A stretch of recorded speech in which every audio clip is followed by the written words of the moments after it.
on parle de la fameuse cérémonie des clés quand on met en place une solution de conservation crypto, que tout ça a été documenté, a été bien fait. Ça, c'est hyper important. C'est-à-dire qu'on raterait l'éléphant dans la pièce si, entre guillemets, on faisait un audit cyber traditionnel en ne checkant pas toutes les spécificités. C'est que les acteurs de staking aujourd'hui qui deviennent une vraie industrie à part entière. Quand on regarde les montants, c'est un marché énorme. Le staking sur Ethereum aujourd'hui, ça frôle les 100 milliards.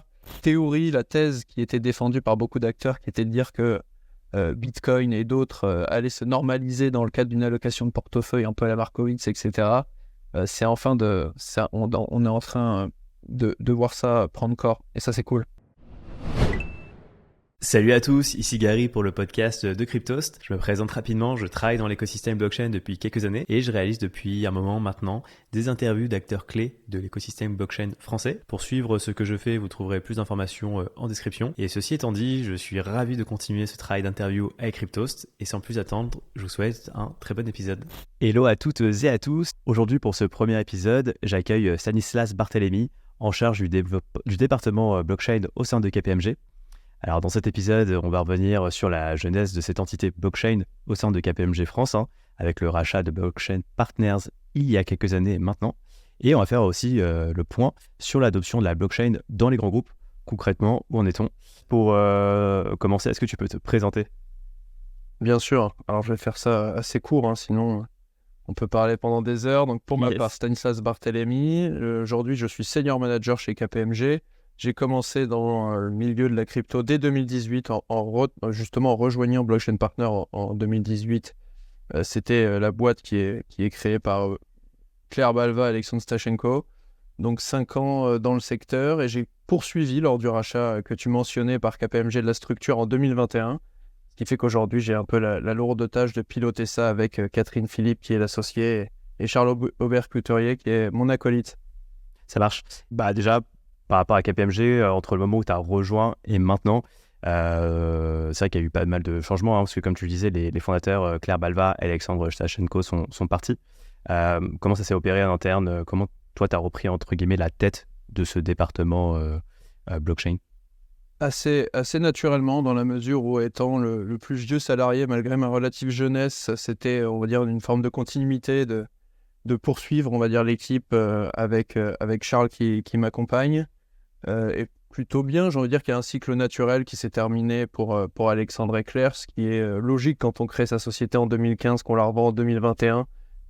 Donc d'avoir un cycle entrepreneurial quelque part qui se termine, et maintenant chacun font des choses diverses, et on s'entend évidemment très bien, avec une grande reconnaissance pour la formation qu'ils m'ont prodiguée.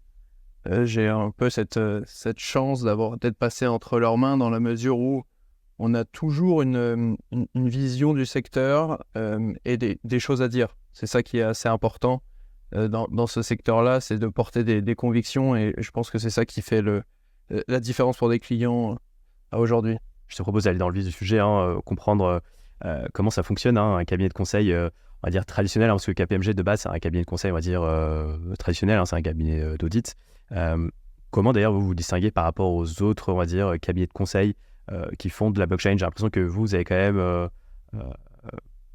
pas plus d'opinion, mais quand même vous avez des idées quand même assez tranchées sur peut-être l'écosystème.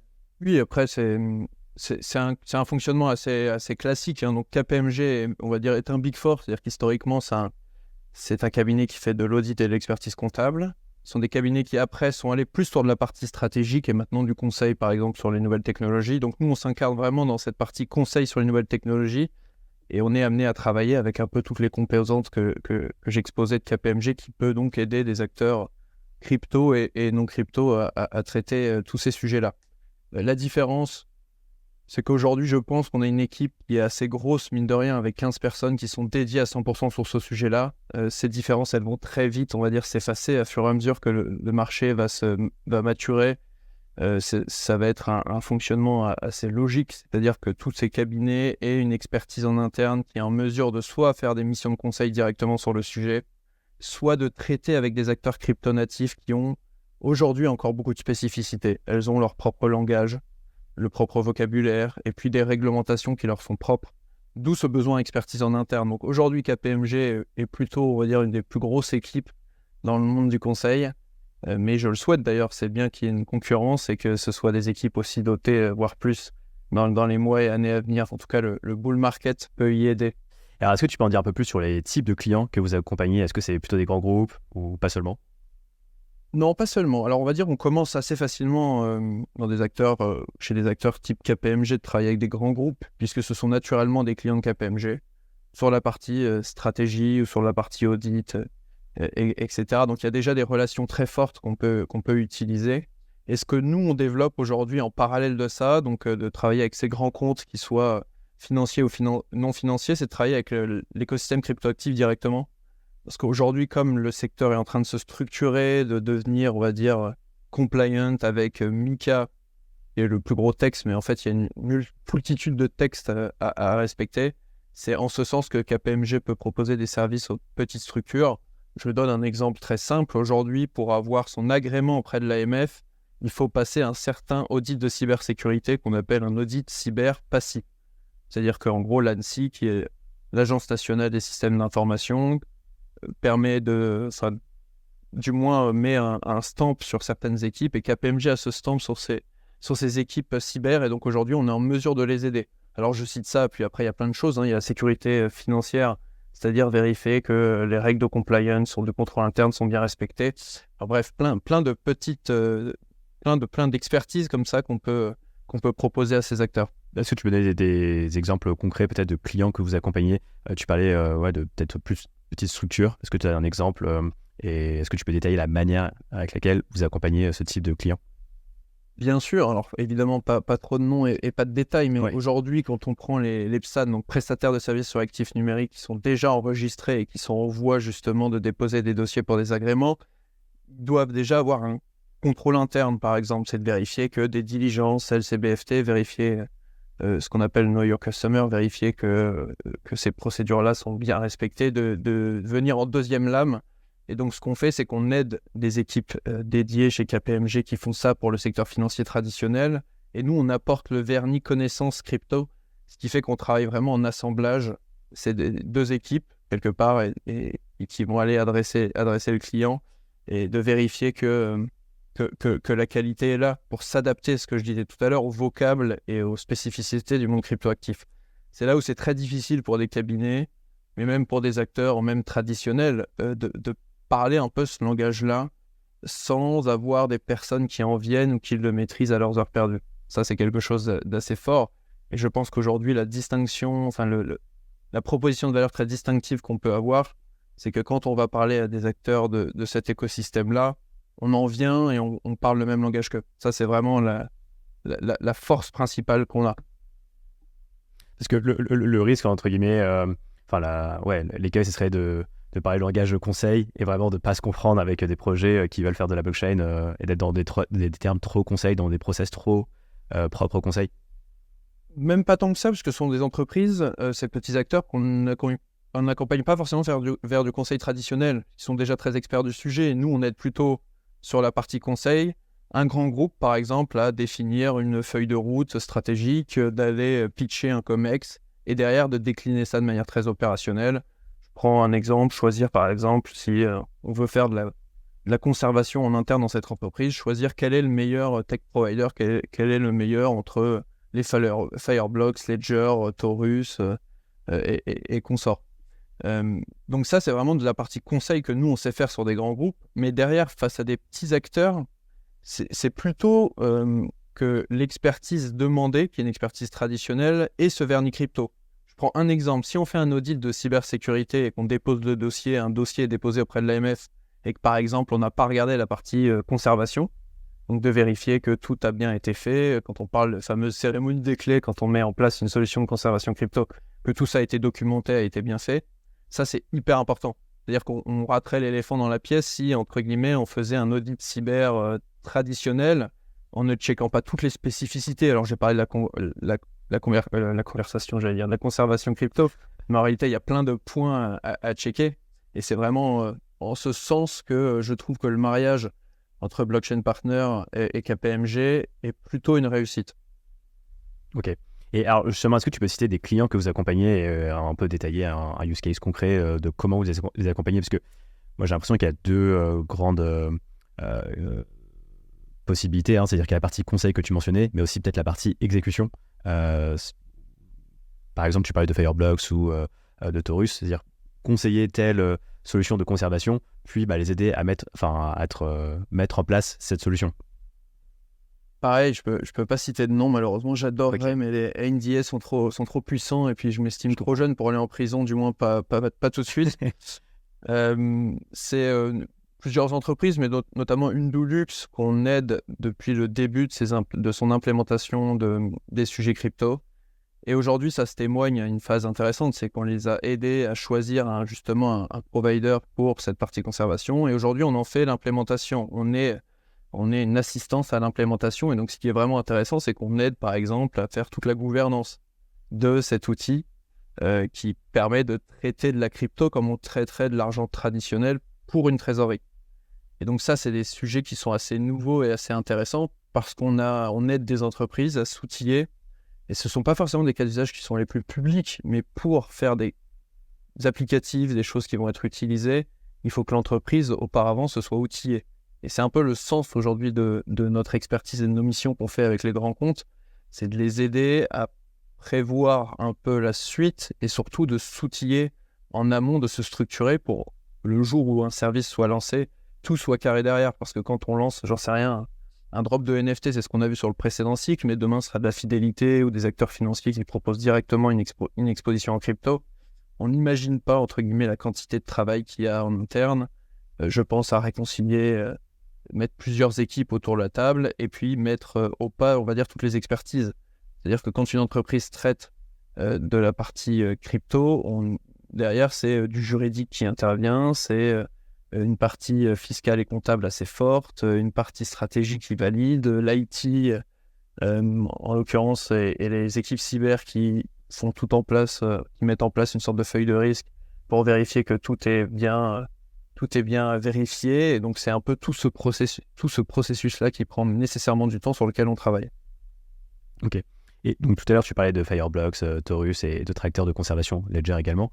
Est-ce que vous discutez en fait avec tous ces acteurs pour justement faire une veille et tout simplement ensuite faire un mapping de ces solutions et vous tenir au courant régulièrement? Alors j'imagine que oui, mais du coup ça doit vous prendre un temps assez considérable. Est-ce qu'il y a des gens internes dont c'est vraiment le métier Disons qu'on a des consultants dans l'équipe qui ont des spécificités et des domaines, on va dire, spécifiques. Là, sur la partie conservation, c'est évidemment une grosse part du business à aujourd'hui. Et donc oui, on suit les acteurs, on leur parle quotidiennement, ne serait-ce que quand on doit faire un benchmark. C'est-à-dire que quand on aide un client à faire le choix de tantôt tel provider ou tantôt un autre, il faut bien aider et bien calibrer déjà la grille d'analyse pour aider le client à choisir en fonction de ses propres paramètres. Et donc effectivement, on parle assez souvent à tous les acteurs que tu as listés, qui sont aujourd'hui ceux qu'on revoit, qui sont les usual suspects. Il y a aussi Defense que j'ai pas cité, mais qu'on voit. C'est un jeu un peu à 4-5 acteurs. Et il faut évidemment se tenir au courant. Et ce sont des produits qui sont relativement jeunes, mais c'est logique, le secteur est encore jeune. Donc il y a beaucoup de nouveautés, de nouveaux produits, voire de complexification parfois des propositions de valeur, ce qui nécessite de les connaître et aussi de pouvoir le vulgariser un peu auprès du client, de dire par exemple, il y a différentes technologies, il y a du MPC ou du HSM, expliquer quelles conséquences si on choisit du MPC ou du HSM, ou j'en sais rien, quelles conséquences à choisir telle organisation interne pour traiter ces sujets. Ça, c'est des sujets de fond qui sont vraiment hyper intéressants à traiter. Et il n'y a jamais de bonne réponse unique dans ces cas-là, mais ça, c'est que dans le conseil, on vérifie, c'est qu'il y a toujours, en fonction des desiderata du client, il y a toujours différentes sauces, différentes solutions à apporter à ces problèmes, ce qui fait que cette veille, elle est essentielle. Ouais, complètement.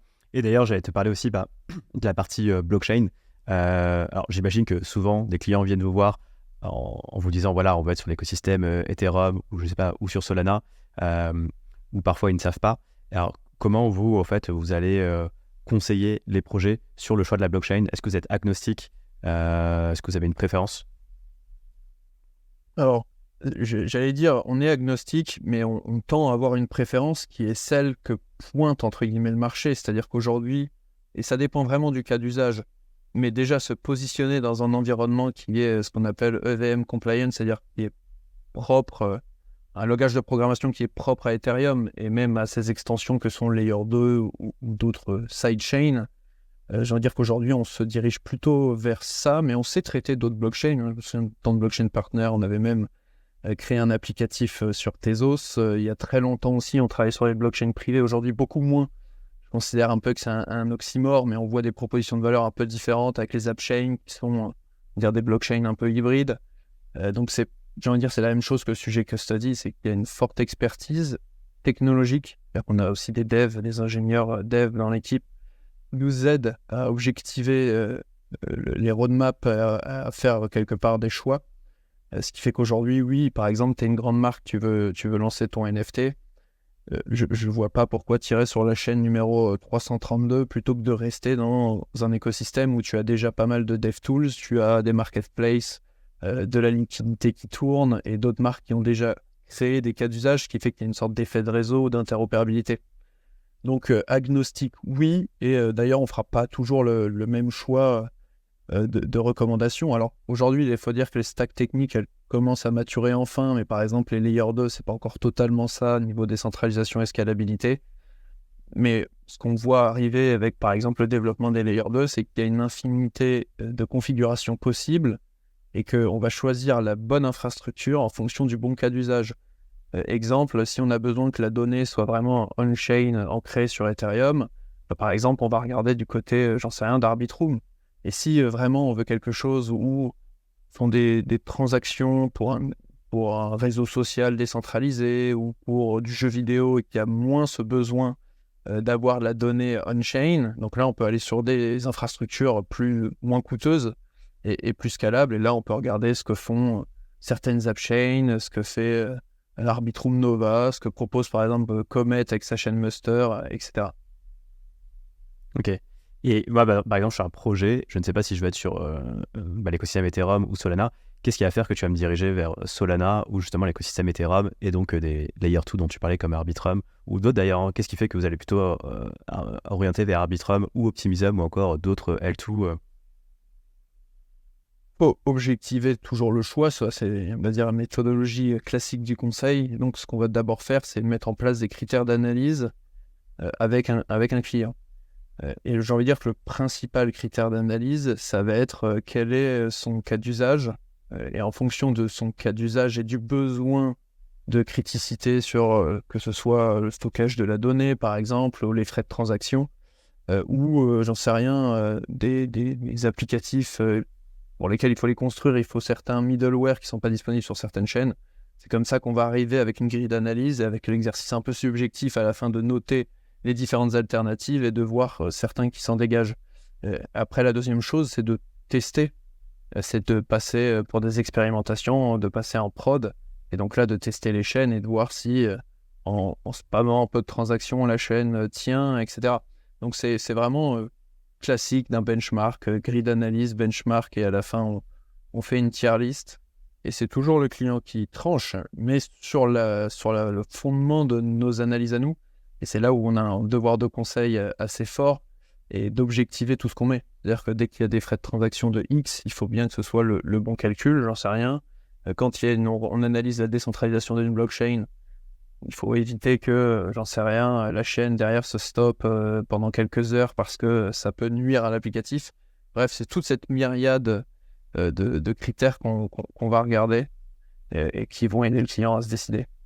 Et tu parlais pas mal donc de l'écosystème Ethereum. Est-ce que toi, tu penses, chez KPMG, hein, vous pensez que Ethereum a gagné un peu la guerre des Layer 1 ou c'est pas encore dit et vous n'avez pas forcément d'avis sur la question Si, après on a tous, je veux dire, il y a autant d'avis que de personnes dans l'équipe. C'est-à-dire qu'il n'y a pas une manière unique de penser. Par contre, quand on travaille sur des méthodologies, évidemment, elles sont convergentes. Je pense que Bitcoin a gagné sur sa proposition de valeur. Ça, c'est assez clair. Ethereum est en passe de gagner. Il y a quand même quelques étapes encore technologiques à passer pour en avoir la certitude.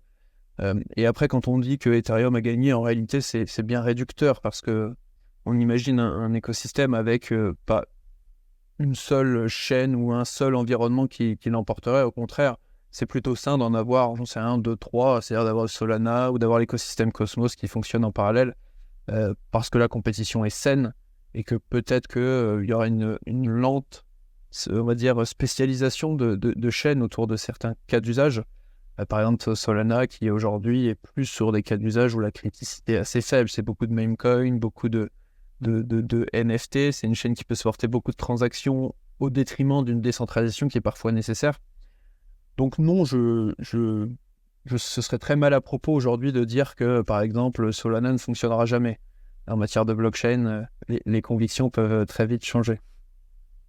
Yes. Et je pensais, tu vois, à des blockchains qu'on appelle Layer 1, donc concurrents d'Ethereum, mais qui sont non EVM, donc non compatibles avec l'écosystème Ethereum.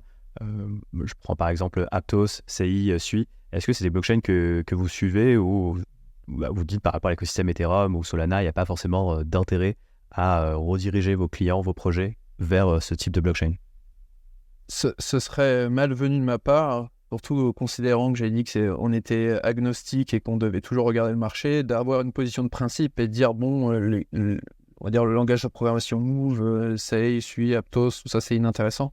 Ce serait vraiment malvenu.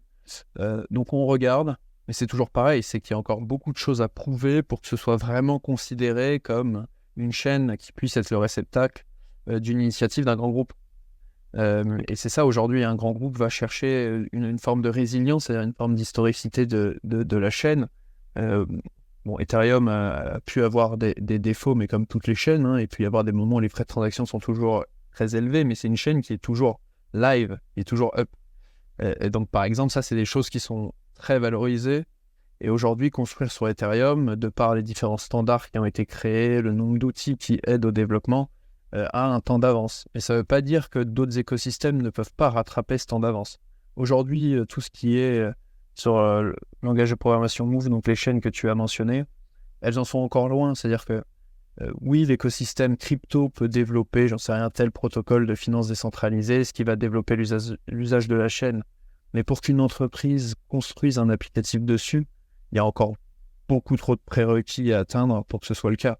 Que ce soit par exemple qui est un gros sujet aujourd'hui pour les entreprises, c'est si dans le cycle de marché qu'on est en train de vivre, c'est-à-dire on sent qu'il y a une euphorie du retail qui pourrait revenir avec une accélération des prix comme on est en train de la vivre, ce qui fait que les marques derrière vont suivre en disant bon, je vais réadresser ce sujet et voir ce qui a changé par rapport au précédent cycle, c'est-à-dire 2020-2021. Les wallets, c'est quelque chose d'hyper important. Et donc, il faudrait un écosystème où il y a une forme d'abstraction de la technique et donc de la complexité dans la gestion des wallets. Et aujourd'hui, ça se passe plutôt du côté d'Ethereum, voire un peu de Solana, ce côté abstraction de la gestion des wallets, ce qui fait qu'en gros, le grand public aurait un wallet dans les mains sans le savoir. Et là, c'est une condition à l'usage. Mais pour ça, il faut que les écosystèmes roulent un peu leur boss et agrègent des équipes de développeurs qui vont travailler autant sur la partie infrastructure que la partie applicative. Et ça, nécessairement, ça prend du temps. Ethereum, il ne faut pas oublier que l'ICO était en 2014 ou début 2015, si je ne dis pas de bêtises. Donc, c'est déjà un écosystème qui va sur ses 10 ans. Là où d'autres propositions de Layer 1 sont plus ou moins récentes, allez, on va dire à partir de 2018-2019, et les plus récentes que tu cites, c'est 2022. Il y a encore un peu de travail à faire. Yes. Et bien d'ailleurs, en parlant d'abstraction de wallet, c'est vrai que pendant le dernier bull market, on remarquait qu'il y a beaucoup de projets qui se lançaient, qui voulaient vraiment jouer la carte du MetaMask à fond. Et donc, c'est-à-dire qu'en tant qu'utilisateur final, quand tu te connectais à un outil, il fallait se connecter souvent avec un MetaMask. J'ai l'impression qu'il y a vraiment eu ce bond en arrière maintenant. Les projets veulent proposer une expérience utilisateur vraiment fluide où tu te connectes avec ton adresse mail. Est-ce que ça, c'est d'ailleurs, tu as remarqué avec les projets que vous accompagnez, qu'il y a eu un peu un rétropédalage parce que l'expérience utilisateur, on va dire Web 2.5, où il y a de la blockchain mais qui est invisible, c'est devenu quelque chose un peu must-have parce que sinon les utilisateurs simplement ne veulent pas utiliser ce type de produit en fait. C'est pas nécessairement un rétropédalage parce qu'en réalité, quand on concevait les différents parcours clients avec les marques, évidemment que le plus simple c'était d'adresser une cible native Web3 qui s'est déjà utilisé des MetaMask, mais qui en réalité est une niche dans la niche. Et on se posait un peu la question de savoir comment on va adresser la personne qui n'a jamais eu de wallet et qui n'a même pas envie d'entendre parler de crypto, de wallet, etc. Et donc encore moins envie de gérer la clé privée, qui sous-tend quand même une sacrée responsabilité. C'est qu'aujourd'hui, on commence à avoir justement plusieurs solutions technologiques, mais même en layer 2, des wallets qui font abstraction de cette complexité. Et c'est surtout des enablers techniques qu'on attendait et qui commencent à apparaître.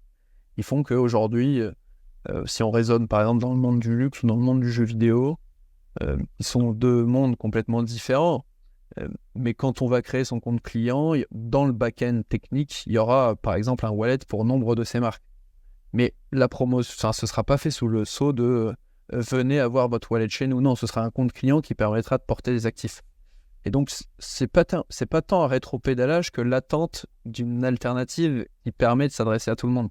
Et ça c'est ça qui commence à arriver et qui fait que, par exemple, même un OpenSea très récemment ajoute la capacité, avec un login mot de passe, de générer en back-end des wallets. Ouais, et ça c'est quelque chose, j'imagine, qu'on va avoir de plus en plus. Et d'ailleurs, c'est quoi les solutions que vous regardez pour ce type d'expérience utilisateur ? Je veux dire, il y a les usual suspects qu'on évoquait tout à l'heure, mais il y en a plusieurs. Hein. Il y a Magic, même un peu de Argent qui fait beaucoup de bon boulot, même Fireblocks qui propose sa solution, Defense qui est déjà aussi pas mal positionné là-dessus. Donc c'est à peu près ces acteurs-là qui a une intersection assez forte avec les acteurs de conservation, plus traditionnels qu'on évoquait tout à l'heure. Donc pareil, c'est vraiment une question de veille technologique et en interne de faire un peu joujou avec ces outils pour imaginer les parcours clients et imaginer un monde où les marques proposent assez aisément à ces acteurs-là, enfin à ces clients, de créer des wallets. Et ça, c'est vraiment un sujet qui est assez gros parce que une des conclusions du dernier cycle, quand on s'adressait purement à des acteurs Web3, c'est que les acteurs Web3, quand on voit un peu la sociologie, c'est beaucoup des acteurs qui aiment, des gens qui aiment tester à peu près tout, mais c'est pas nécessairement les vrais fans des marques, par exemple. C'est plus des personnes, on leur dit viens chercher un NFT, on l'a vu, il y a beaucoup d'acteurs qui ont acheté des NFT, on peut analyser les adresses, on voit que c'est des personnes qui achetaient des NFT de beaucoup de marques, dans un calcul, on va dire, qui était un peu financier et spéculatif, moi je ne juge pas, hein, qui est intéressant en soi. Mais ce n'était pas nécessairement les cibles finales que visaient les marques. Et pour adresser les vrais fans de marque ou un certain public, ça passe par cette abstraction. C'est-à-dire de créer toute une politique de fidélité qui puisse récompenser et accompagner des gens qui soient vraiment dans l'écosystème de la marque. Là où avant, c'était vraiment un peu des coups médiatiques un peu one-shot, avec ce format du je crée un NFT et puis après je promets qu'il y a des perks derrière en disant bon bah voilà, on va vous promettre X choses, qui était formidable pour expérimenter, avoir les premiers flux de trésorerie en crypto et se poser pas mal de questions. Hein. C'était, on va dire, une expérimentation nécessaire, mais aujourd'hui les marques essayent un peu de dépasser ce modèle-là. Et ça me fait penser du coup à des marques, enfin des outils, hein, des solutions comme Cohort et Taylor, qui permettent en fait de créer, on va dire, un programme de fidélité basé sur les NFT, mais on va dire d'abstraire la complexité de la blockchain. Est-ce que c'est des produits que vous allez par exemple recommander à vos clients pour aller dans ce sens-là ? Oui, c'est des produits qui sont, quand il y a un marché public, c'est des produits qui sont nécessairement dans la liste. Et après, il y en a d'autres, ça peut être construit, ça peut être fait maison aussi. Pour certaines marques, il y a une volonté de ne pas dépendre de tiers surtout. Et c'est un peu plus compliqué, un peu plus complexe, mais c'est un chantier de fond qui est d'internaliser. Donc c'est de reprendre des standards du monde crypto, hein. Quand on parle de NFT ou de jetons fongibles, c'est quasiment le même standard, donc c'est pas non plus entre guillemets la mer à boire de recommencer from scratch, mais effectivement c'est des acteurs qu'on suit et qui peuvent répondre aux demandes des marques, et qui aujourd'hui est plus de regarder encore une fois la partie fidélité et moins de faire juste une expérimentation un peu one shot Web3. C'est ce qui est intéressant, mais c'est un travail qui prend encore plus de temps et qui n'est pas nécessairement public. Donc il y a beaucoup de marques qui ne communiquent pas, mais qui sont en train en interne de structurer une gouvernance du sujet, de choisir les cas d'usage et de choisir des prestataires éventuels. Et ça, c'est dans le temps d'une entreprise, ça prend facilement 2 ans. Ok. Ouais, parce que finalement, de ce que je comprends dans ce que tu dis, c'est que le dernier bull market, c'était beaucoup d'expérimentation, enfin des proof of concept qui ont peut-être été validés. Et maintenant, l'idée, c'est plus de construire sur du long terme des expériences utilisateurs qui se basent sur la blockchain? Effectivement, avec les enablers techniques qu'on a évoqués, que ce soit les wallets ou que les chaînes soient plus matures, plus décentralisées. Et donc, c'est un peu des enablers qui sont en train d'être levés et qui coïncident avec un nouveau cycle de marché, effectivement. Ok. Et on parlait tout à l'heure des blockchains. Est-ce que vous, en tant que KPMG, vous êtes en contact avec ces blockchains pour faire de la veille et éventuellement, voilà, si les blockchains... Alors, c'est quelque chose qui se passe souvent dans les blockchains aussi, il y a le concept de grants. Donc, en gros, c'est une subvention pour subventionner un projet où la fondation blockchain va offrir un certain montant à un projet pour que le projet en question construise sur la blockchain en question. Est-ce que Donc, est-ce que vous discutez avec des blockchains et est-ce que parfois elles vous proposent de subventionner certains projets avec lesquels que vous accompagnez? Déjà intervenu sur des projets qui avaient eu des grants, c'est assez commun comme tu me dis, mais on est arrivé sur des parties, on va dire, plus tardives. Nous, directement, non, il n'y a pas de projets sur lesquels on a travaillé qui ont reçu des grants quand nous, on y travaillait, parce qu'il y a un peu ce côté, les blockchains qui sont en capacité de financer, c'est des blockchains qui espèrent arriver, et c'est normal d'avoir une phase de subvention, de faire venir de l'attraction, et après, on enclenche une sorte de dynamique positive pour ces chaînes-là.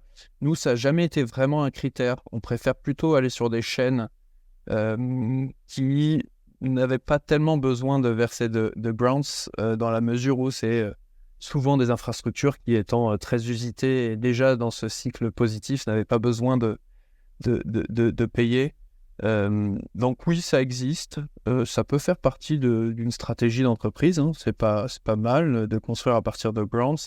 Après, il y a toujours le côté de se dire, bon, est-ce que c'est pas juste arroser le désert parfois, c'est-à-dire de financer un projet avec garantie de 2 ans, par exemple, que l'applicatif tourne, et après, à 2 ans, est-ce que l'entreprise ne partirait pas? Donc, je trouve qu'il y a un modèle intéressant parfois pour provoquer un peu l'étincelle dans les entreprises, de se dire, bon, bah voilà, ça nous permet de débloquer un budget. Et je trouve que ça peut être aussi un peu une prison dorée. Donc, je suis pas mal méfiant quand même de ça. Ce qui fait que nous, quand on a aidé les entreprises à faire des choix, à faire des expérimentations, encore une fois, il n'y avait pas de grants directement, ou du moins, ce n'était pas un critère d'analyse. Ok. Est-ce que maintenant, on peut revenir sur peut-être les grandes narratives alors, qui ont eu le vent en poupe par rapport au dernier bull market que vous accompagnez? C'était quoi un peu les besoins récurrents pour lesquels on vous sollicitait? C'était beaucoup des questions d'outillage. C'est-à-dire, ce qui n'est pas en soi une narrative, mais pour qu'une entreprise puisse gérer de la crypto, il faut choisir le bon prestataire. Donc, ça se borne beaucoup à ça. Aujourd'hui, on est sur une narrative, c'est pas forcément on va dire la panacée, mais par exemple, le staking, aujourd'hui, ça représente un sujet. Beaucoup pour des entreprises financières qui se sont dit, bon, bah, formidable, je peux offrir demain de la conservation à mes clients, mais derrière, quel business model il y a? Faire la conservation d'Ether, c'est toujours bien de proposer aujourd'hui, avec quasiment quelques années de recul sur le staking, de proposer ce modèle d'affaires qui permet derrière, pour le conservateur et le prestataire qui va qui va proposer les nœuds de validation, etc., d'avoir une sorte de revenue sharing, donc d'avoir un partage de la valeur.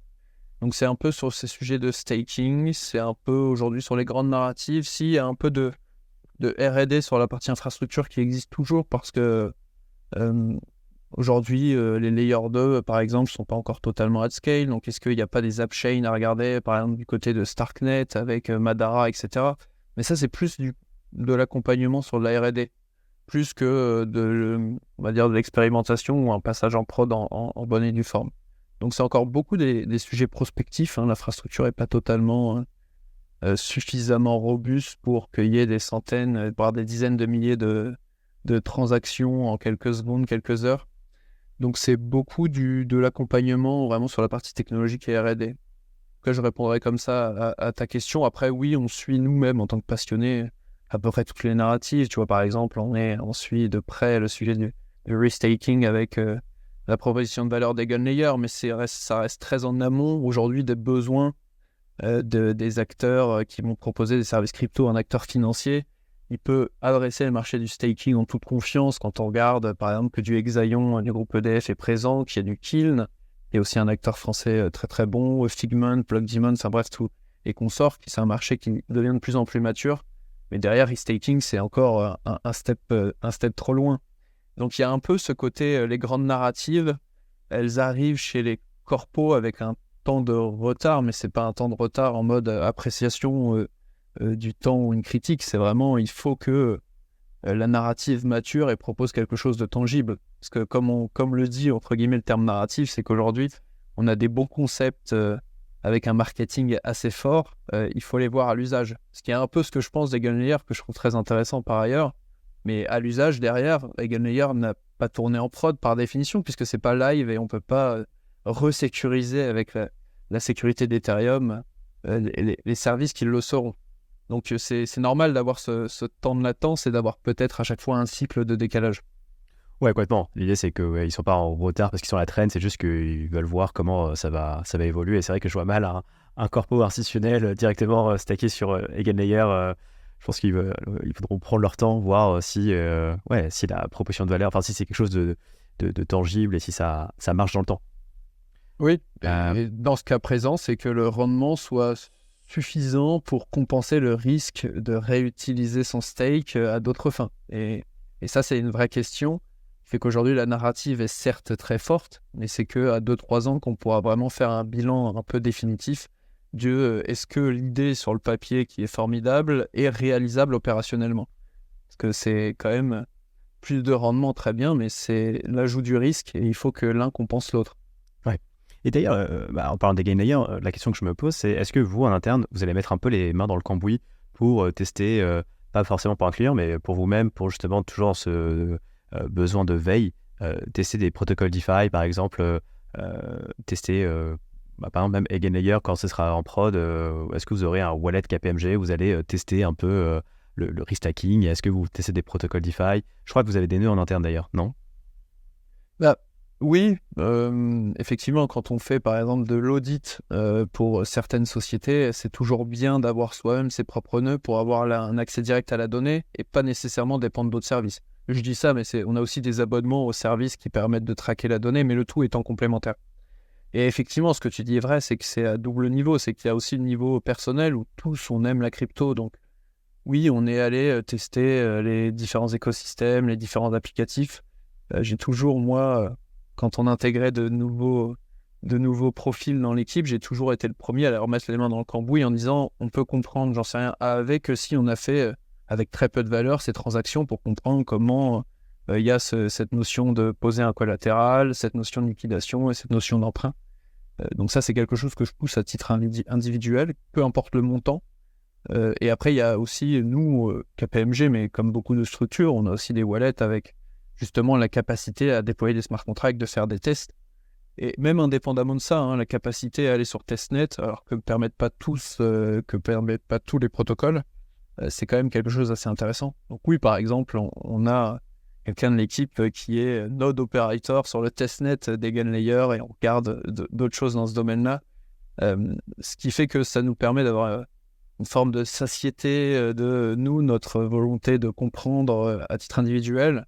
Et après, ça nous aide justement, et dans un temps plus long, c'est ce que j'évoquais tout à l'heure quand il y a un décalage de cycle, à pouvoir être au fait de ça quand le client nous pose des questions.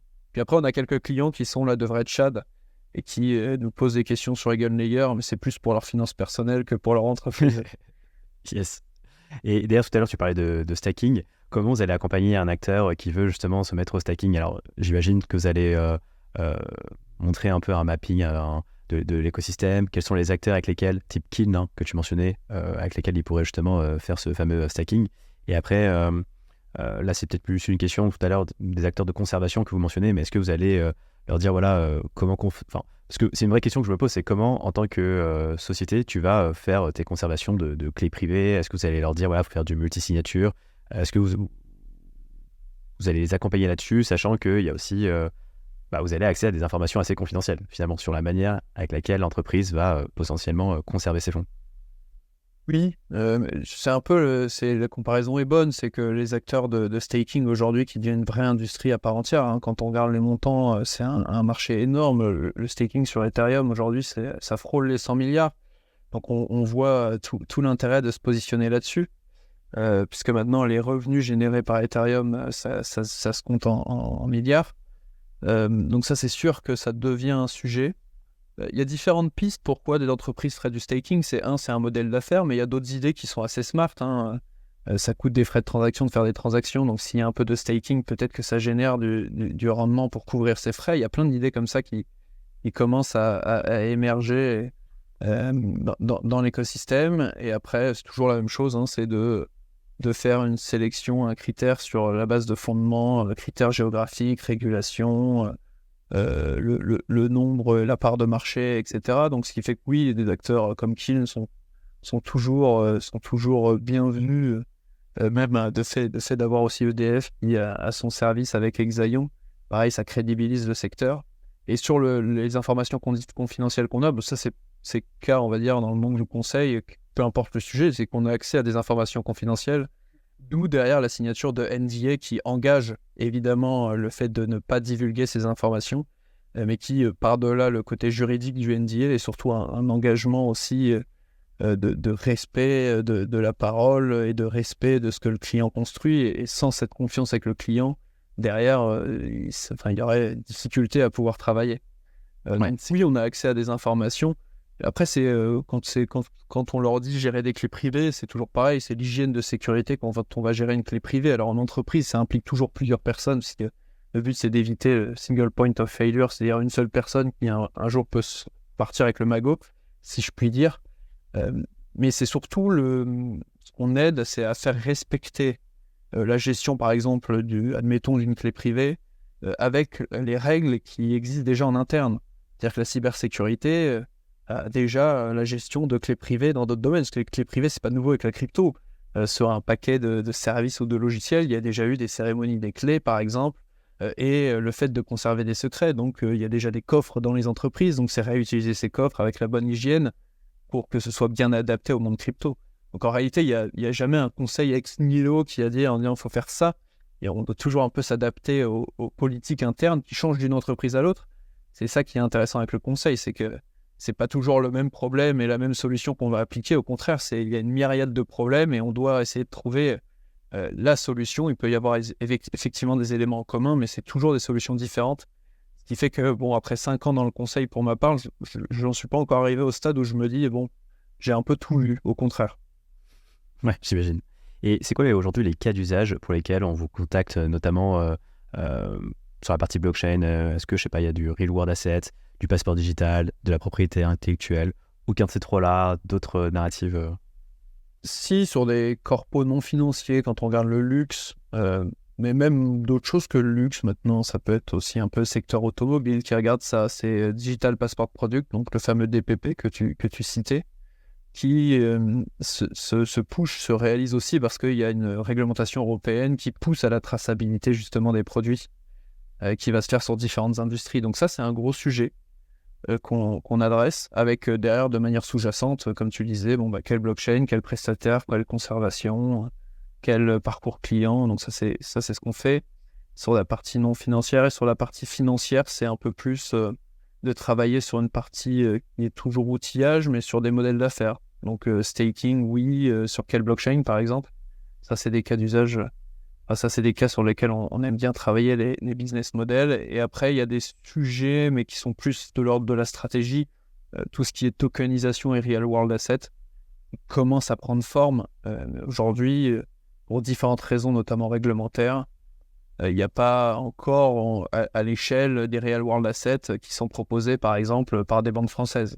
Il y a beaucoup d'expérimentations qui sont faites. On n'en est pas encore à ce stade-là, mais nous, oui, on aide aux réflexions dans ce domaine. Parce qu'on est assez convaincu du potentiel de passer par cette infrastructure plutôt que d'utiliser les infrastructures un peu silotées qu'on avait avant dans le monde financier. Encore beaucoup à démontrer de ce côté-là, mais la promesse me semble encore assez limpide. Et qui dit crypto aussi, dit stablecoin. J'imagine que beaucoup de ces boîtes-là, quand elles vont faire de la crypto, elles veulent avoir leur trésorerie en stable. Est-ce que vous allez justement les orienter vers tel ou tel stablecoin? Pas forcément les orienter, mais en tout cas montrer les forces et faiblesses de chaque stablecoin, enfin plutôt les risques et menaces, ou c'est quelque chose qui n'est pas... Il n'y a pas de point d'attention là-dessus de la part des projets qui se lancent pour l'instant? Si, il y a un point d'attention assez fort sur les différents stablecoins, parce que l'USDC n'est pas l'USDT, par exemple. C'est pas du tout enfin, pas du tout. Alors, évidemment, ils sont assez proches, mais quand on regarde le fonctionnement des entreprises, le fonctionnement des sous-jacents, c'est pas du tout les mêmes choix qui ont été faits. Donc oui, il y a aussi une part de benchmark derrière ça, puisque c'est j'ai envie de dire qu'on retourne sur un modèle économique qui pouvait avoir à l'époque, fin 19e, où il y avait autant de dollars que de banques commerciales, et donc il y avait certains dollars, par exemple, qui étaient plus solides que d'autres. Donc on se retrouve un peu là-dedans.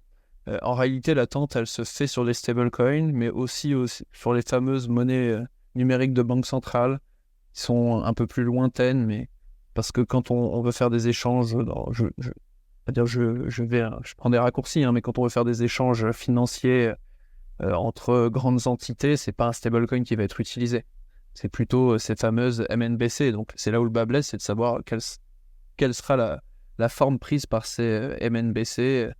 Il y a encore beaucoup de réponses à trouver de ce côté-là. Ce qui est intéressant du côté des stablecoins, c'est qu'il y a quand même, pour des grands groupes, quelque chose d'assez painful, qui est que quand on ne traite pas du dollar avec les États-Unis en passant par SWIFT, et au contraire, on va sur des canaux, des corridors de paiement un peu plus exotiques, si je puis dire, c'est là où la techno blockchain plus le stablecoin peut améliorer vraiment, que ce soit en matière de frais payés ou de rapidité, améliorer les flux, le fait que les flux se fassent bien. Donc il y a aussi ce sujet-là qui est sous-jacent, et pour résoudre ce sujet, il faut trouver des modèles de stablecoin qui soient évidemment robustes. Donc c'est encore assez exploratoire, mais je pense que là, sur les 2 prochaines années, ce sujet-là va beaucoup avancer. Les trésoreries ont moins peur de parler de crypto et de stablecoin, effectivement. Mmh. Et c'est vrai qu'on voit de plus en plus de nouvelles catégories de stablecoins, notamment des stablecoins qui redistribuent les intérêts générés à leurs détenteurs et qui ne les gardent pas pour eux. Mais bon, ça c'est encore peut-être... c'est encore à l'étude. J'allais dire oui, ça c'est des questions juridiques que ça soulève derrière, et tout n'est pas encore levé, que ce soit aux États-Unis ou même en Europe, où maintenant on arrive à les définir avec MiCA, les fameux RT, EMT, etc.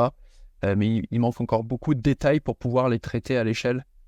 Donc c'est pour ça que oui, c'est un sujet et un point d'attention de commencer à faire des benchmarks. On voit même des entreprises arriver et proposer maintenant des notations dans ce monde-là. Hein. Je pense par exemple à Moody's qui commence à traiter un peu ce sujet. Donc c'est plutôt positif de voir qu'il y a des agences de notation qui arrivent, mais encore beaucoup de questions pour que ce soit utilisé en production et à l'échelle.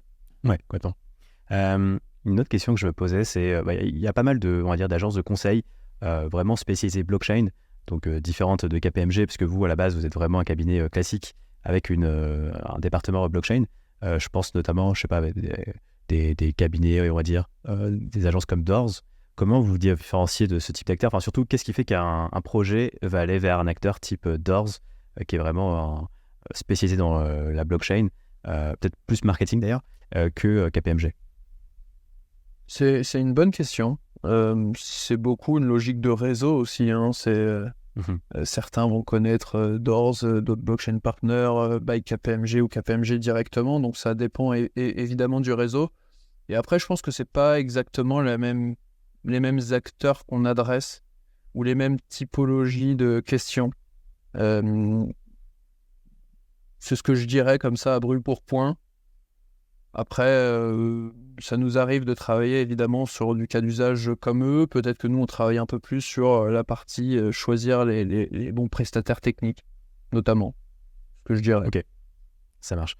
On arrive à la fin de l'interview, Stanislas. Je te propose d'enlever 2 secondes ta petite casquette KPMG et peut-être toi de donner un peu, c'est quoi ton avis actuellement sur le marché, parce que tu as vu passer beaucoup de projets. J'avais déjà discuté avec toi en off, tu as une très grande culture sur le domaine. C'est quoi un peu si tu avais carte blanche, là, c'est quoi le sujet que tu aimerais évoquer pour ces dernières minutes? Il y en a plein.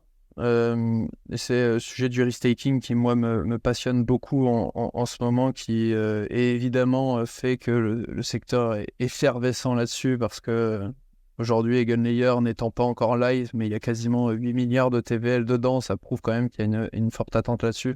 Donc ça, c'est ce type de sujet que j'aime beaucoup. Il y a Starknet aussi qui vient de se lancer. Assez curieux de suivre pour voir s'ils arrivent à créer un écosystème qui n'est pas dans un environnement complètement dans Ethereum, vu qu'ils ont leur propre langage de programmation. Donc ça, c'est les 2 sujets que je regarde en ce moment, mais avec des yeux on va dire, d'une personne qui voit bien dans quel cycle de marché on est en train de se diriger. Tant mieux pour la valorisation de nos bagues crypto, ça c'est assez clair, qui s'apprécie en ce moment, mais le terme qu'on employait tout à l'heure de narrative doit encore pousser à réfléchir et à prévoir la suite, c'est-à-dire que narrative sur un jeton, ça peut être très fort et ça peut être très puissant pendant quelques semaines. Il faut pas en perdre entre guillemets l'analyse du fondamental et éviter ce truc grisant de l'euphorie pour derrière se perdre un peu et détenir des jetons trop longtemps, ou alors tomber amoureux de projets comme on peut le faire, que ce soit pas tout à fait rationnel. Donc vraiment, c'est un peu quand tout le monde est dépressif avec le bear market, j'essaye de dire bon, vous allez voir, ce que vous allez voir, ça va revenir, et de pas tomber dans l'exact opposé, qui est qu'en bull market, on s'imagine, ça y est, qu'on est tous des génies, que le super cycle commence et que le paradigme shift est enfin là. Donc je veux dire, même cause, même conséquence. Yes. Et c'est très difficile parce que c'est un travail sur soi, hein. C'est vraiment de la psychologie, de travail sur soi. On est en train d'arriver dans le moment où il y a des gens qui se moquaient de nous quand on disait que le Bitcoin à 20 000 $, c'était pas cher il y a 1 an et demi. Et ces mêmes personnes se disent, est-ce qu'il faut acheter à 50 000 ? Donc on est en train vraiment de revoir les prémices de ces mêmes phases. Ouais, c'est fou comme quoi. Garder la tête froide. C'est ça. C'est comme quoi, les cycles, c'est vraiment la psychologie humaine qui se répète à chaque cycle. Et d'ailleurs, tu penses que le lancement des ETF à Bitcoin en début d'année aux États-Unis, ça a impacté peut-être positivement les grands groupes sur la manière dont ils perçoivent les cryptos et la blockchain ?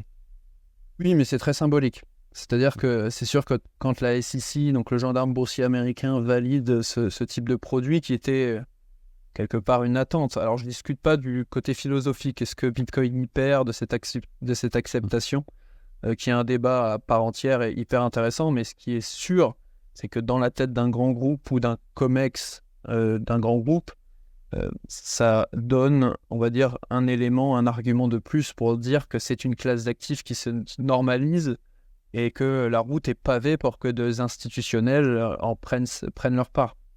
Et donc ça, c'est clair que ça peut un peu changer la donne. Sur l'exemple des ETF, alors c'est un peu différent, mais nous, on a des ETP en Europe avec CoinShares ou 21 Shares qui proposent des produits sympas, hein, même avec des aides qui sont déjà en staking, etc. Le sujet en France, par exemple, et en Europe, c'est que ces produits ne sont pas totalement distribués par les banques en ligne, FinTech, etc. Et donc je pense que typiquement l'ETF Bitcoin et surtout le succès, parce qu'une fois que ça a été accepté, intéressant, mais derrière s'il n'y avait pas de volume, on aurait dit bon bah vous voyez, il n'y a pas d'institutionnalisation, il n'y a pas de volume. En réalité, on est maintenant presque 1 mois et demi après l'acceptation, et ce qu'on voit, c'est que on est sur des records. Deuxième commo ETF dans le classement des commodités, c'est la deuxième commo derrière l'or, sur des volumes qui quelque part sont tellement gros que ça met sur le côté les autres ETF. On voit qu'il y a du volume, et donc nécessairement, je pense qu'en France et Europe, il y aura peut-être un peu plus d'intérêt pour ces produits-là, et avec des implications qui sont assez nettes, hein, d'ailleurs sur le marché crypto. La concurrence des frais sur l'ETF Bitcoin qui fait que pour certains aux États-Unis, ce serait même plus arrangeant et intéressant de passer par des ETF que par des intermédiaires crypto. Donc il y aura même des incidences positives pour les détenteurs de crypto qui ne comptent pas aller sur les ETF. Donc c'est vraiment ça qui est assez intéressant et qui permet d'imaginer un monde où l'institutionnalisation se fait enfin, institutionnalisation qu'on appelle de nos voeux quasiment depuis 2 cycles. Et là, on commence à voir, je pense par exemple à l'ETF All-in-One conservatif de Fidelity au Canada, où eux, ils ont un ETF avec un peu de tout, une sorte d'allocation de portefeuille très divers, très, très varié, et eux, ils mettent maintenant 3% de Bitcoin dedans. Donc la thèse qui était défendue par beaucoup d'acteurs, qui était de dire que Bitcoin et d'autres allaient se normaliser dans le cadre d'une allocation de portefeuille un peu à la Markowitz, etc. C'est enfin on est en train de voir ça prendre corps, et ça, c'est cool. Ouais, complètement. Et c'est vrai que la prochaine grosse étape, ce sera l'ETF Ethereum ou pas. Est-ce qu'il verra le jour cette année ? Avec du staking ou pas comme étape suivante. Et oui. Ça, c'est intéressant aussi pour des acteurs. On citait les Kin et autres. Ça aussi, ça représente un gros marché. Oui, absolument. Stanislas, merci beaucoup, c'était vraiment intéressant. D'ailleurs, KPMG, hein, tu me le disais en off juste avant, va sortir son rapport annuel en mars. Donc voilà, ce sera peut-être l'occasion de refaire un épisode dédié, parce que pas mal de métriques intéressantes qui vont se dégager de ce rapport. Effectivement, avec l'ADAN, chaque année, on a l'honneur de conduire des études sur l'adoption en France et dans quelques pays européens, et ça arrive bientôt. Donc on est content de pouvoir évoquer ces sujets-là et faire cette analyse. Je pense il y a beaucoup d'arguments positifs pour l'écosystème dans ce document. Hâte de le consulter. Merci beaucoup, Stanislas. Merci Gary.